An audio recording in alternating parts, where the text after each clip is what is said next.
বিসমিল্লাহির রহমানির রহিম। ভাই ও বোনেরা, যে যেখান থেকে আমাকে দেখছেন এবং শুনছেন, আপনাদের সবাইকে আমার সালাম, আসসালামু আলাইকুম। আশা করি আপনারা ভালো আছেন, আমিও ভালো আছি। UK property gossip by Tasmina YouTube চ্যানেলের পক্ষ থেকে জানাই শুভেচ্ছা। আজ অক্টোবর মাসের 1 তারিখ মঙ্গলবার 2024। এই মুহূর্তে লন্ডনের তাপমাত্রা আছে 11 ডিগ্রি সেলসিয়াস। আজ আমি আপনাদের সাথে আবারও বাংলাদেশের অবসরপ্রাপ্ত মেজর জেনারেল এবং বাংলাদেশের জাতীয় গোয়েন্দা সংস্থা সংক্ষেপে এনএসআই এর সাবেক ডিজি তারিক মোহাম্মদ জোবায়েরকে নিয়ে কথা বলবো। এই জোবায়েরকে অফিসিয়ালি টিএম জোবায়ের হিসাবেই সবাই তাকে চেনে। তবে গত 5ই আগস্ট 2024-এর পর থেকে এই জোবায়েরকে বাংলাদেশের সবাই আবার নতুন করে চিনতে শুরু করেছে, এভাবে যে তিনি একজন অর্থ পাচারকারী, ঠান্ডা মাথার খুনি এবং বাংলাদেশের সকল অপকর্মের হোতা, সকল অপকর্মের নাটের গুরু এই জোবায়ের। এভাবেই সবাই তাকে চিনতে শুরু করেছেন। এই টিএম জোবায়েরকে নিয়ে আমি এর আগেও একটি ভিডিও করেছি। সেই ভিডিওতে আমি তার লন্ডনের বেক্সলিহিতে যে দোতলা বিলাসবহুল বাড়িটি আছে সেটি আপনাদেরকে আমি দেখিয়েছিলাম। জোবায়েরের লন্ডনের ওই বিলাসবহুল বেক্সলিহিতের বাড়িটি বর্তমানে লন্ডনে বিক্রয় করলে যে মূল্যটি পাওয়া যাবে সেটি বাংলাদেশি টাকায় দাঁড়ায় প্রায় 80 কোটি থেকে 100 কোটি টাকা। এই টিএম জোবায়েরের ইংল্যান্ডের হাম্পশায়ার শহরে আরও বেশ কয়েকটি সম্পদের সন্ধান পাওয়া গেছে। তবে আজকের এই ভিডিওতে আমি সেসব দেখাবো না, অন্য আরেকটি ভিডিওতে সেই সব জানাবো ও দেখাতে চেষ্টা করব। এই জোবায়ের তিনি একজন অবসরপ্রাপ্ত মেজর জেনারেল হয়ে, অবসরপ্রাপ্ত একজন সরকারি কর্মকর্তা হয়ে কিভাবে সম্পদের পাহাড় গড়লেন, নিশ্চয়ই তার চরিত্রের অনেক বৈশিষ্ট্য আছে। সেই চরিত্রের একটি বৈশিষ্ট্য আজ আপনাদের সাথে আমি শেয়ার করছি। এই ভিডিওতে এখন আপনারা যার ছবি দেখতে পাচ্ছেন, এই বোনটির নাম মোশরাত জাহান মুনিয়া, বাড়ি কুমিল্লা। তার বাবা একজন বীর মুক্তিযোদ্ধা ছিলেন। 21 বছর বয়সী এই বোনটি 2021 সালে 26শে এপ্রিল ঢাকায় গুলশানের একটি অভিজাত ফ্ল্যাটে হত্যার শিকার হয়েছিলেন। এরপর মুনিয়ার বড় বোন নুসরাত জাহান তানিয়া বাদী হয়ে মামলা দায়ের করেন। এই মামলার প্রধান ও প্রথম আসামি ছিল বাংলাদেশের বিখ্যাত আবাসন শিল্প প্রতিষ্ঠান বসুন্ধরার ব্যবস্থাপনা পরিচালক জনাব সায়েম সোবহান তানভীর। এখন আপনাদের মনে প্রশ্ন আসতে পারে, মুনিয়া হত্যার সাথে টিএম জোবায়েরের সম্পর্ক কী? সহজ উত্তর হলো, মুনিয়া হত্যার পর এই টিএম জোবায়েরের ক্ষমতার বলে বসুন্ধরার ব্যবস্থাপনা পরিচালক সায়েম সোবহান তানভীর হত্যার প্রথম ও প্রধান আসামি হয়েও পার পেয়ে যান। এবার আবার প্রশ্ন আসতে পারে, সেটা কিভাবে পার পেয়ে গেলেন? আসলে সত্য কখনো গোপন থাকে না। এই যে দেখেন, এখন কিন্তু বের হয়ে গেছে, এখন প্রকাশ হয়ে গেছে যে এই টিএম জোবায়ের তিনি বাংলাদেশের এই বসুন্ধরা গ্রুপের কাছ থেকে বেশ কয়েকটি ফ্ল্যাট প্লট তার নামে লিখে নিয়েছেন।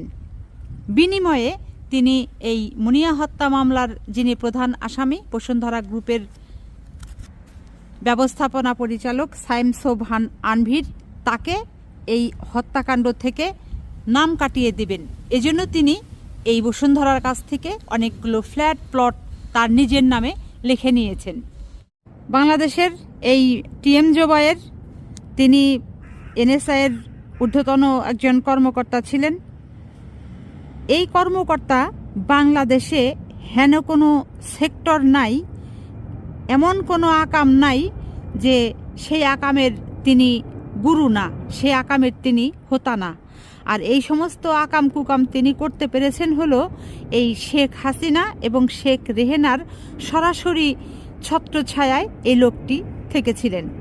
সেই সাথে এই শেখ হাসিনার যারা মন্ত্রী ছিল, বিশেষ করে স্বরাষ্ট্রমন্ত্রী, তারপর হচ্ছে ওবায়দুল কাদের, এদের তিনি খুব কাছ থেকে যত ধরনের দুর্নীতি আছে সেগুলো করেছেন। দুই একটা বলছি, এর আগের ভিডিওতেও আমি বলেছি, তবে আজও দুই একটি বলছি।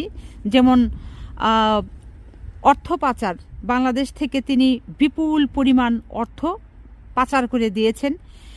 দেখা গেছে যে সিঙ্গাপুর, দুবাই, তুরস্ক এবং লন্ডনেও তার বেশ কয়েকটি বাড়ি আছে, ব্যবসা প্রতিষ্ঠান আছে।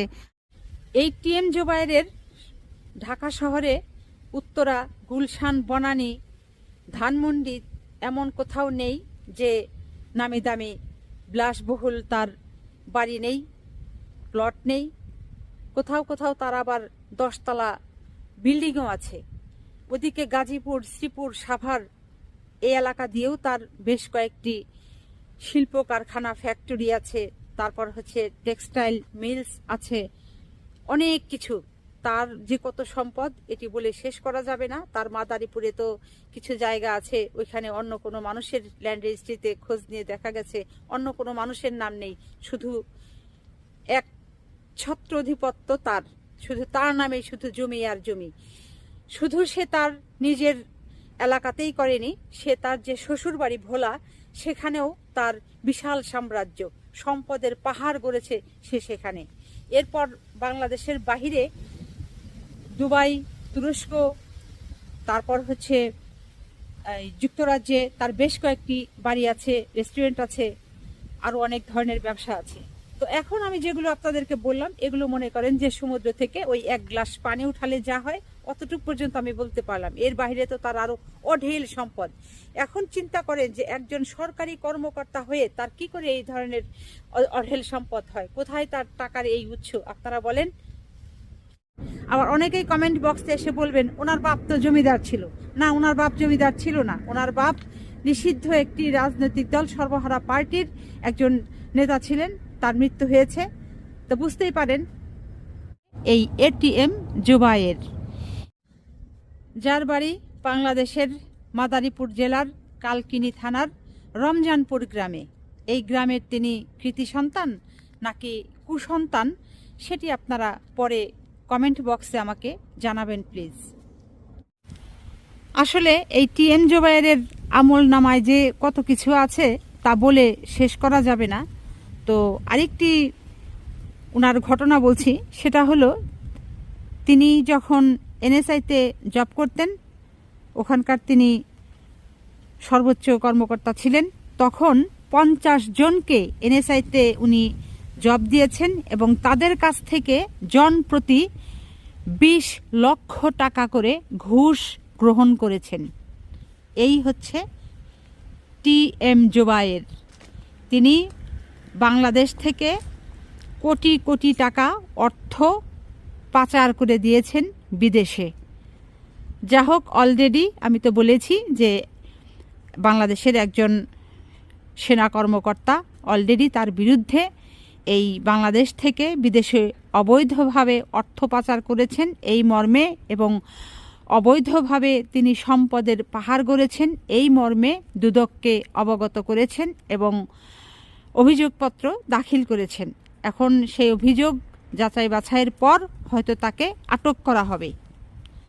যা হোক, আজ আমার এই মুনিয়া হত্যা মামলার এই ঘটনাটা বলার উদ্দেশ্য হচ্ছে এই যে এই হত্যাকাণ্ডের সাথে জড়িত যিনি প্রধান আসামি, তার কাছ থেকেও এই টিএম জুবায়ের কোটি কোটি টাকা হাতিয়ে নিয়েছে, যে তাকে এই মামলা থেকে অব্যাহতি দিয়ে দিবে হয়তো কোনো একটা পর্যায়ে গিয়ে, কিন্তু এখন তো সবই ধরাশায়ী।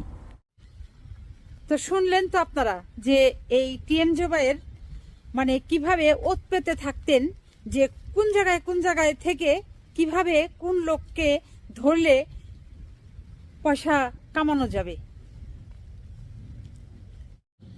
এই টিএম জুবায়ের বাংলাদেশের সাবেক প্রধানমন্ত্রী শেখ হাসিনা এবং তার বোন শেখ রেহেনার সরাসরি মদত পেয়ে স্বরাষ্ট্রমন্ত্রী এবং ওবায়দুল কাদেরের ছত্রছায়ায় থেকে একের পর এক আকাম কুকাম করে গেছে। অবৈধভাবে মানুষের সম্পদকে দখল করে নিজে কুক্ষিগত করে সম্পদের পাহাড় গড়েছে। বাংলাদেশের বৈধ টাকাকে চুরি করে বিদেশের বাড়িতে পাচার করে দিয়েছে। এর নাম হচ্ছে টিএম জুবায়ের।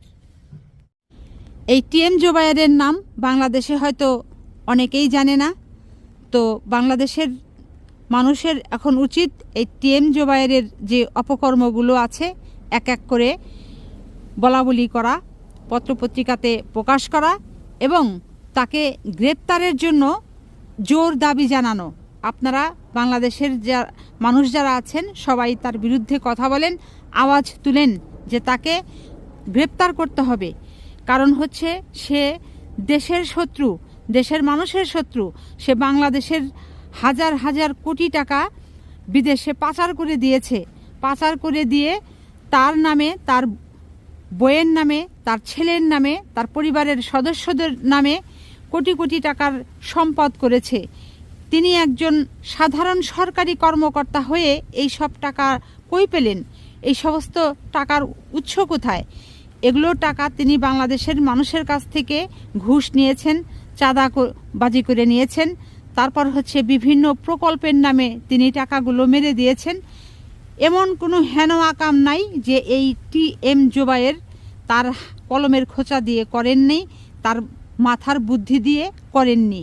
কাজেই টিএম জুবায়ের কিন্তু সর্বশেষ যে বাংলাদেশে 2024-এ জুন জুলাইতে অগস্টের 5 তারিখ পর্যন্ত ছাত্র আন্দোলন হয়েছিল, সেই ছাত্র আন্দোলনেও কিন্তু তিনি হেলিকপ্টার থেকে গুলি করে এই ছাত্রদেরকে হত্যা করেছিলেন।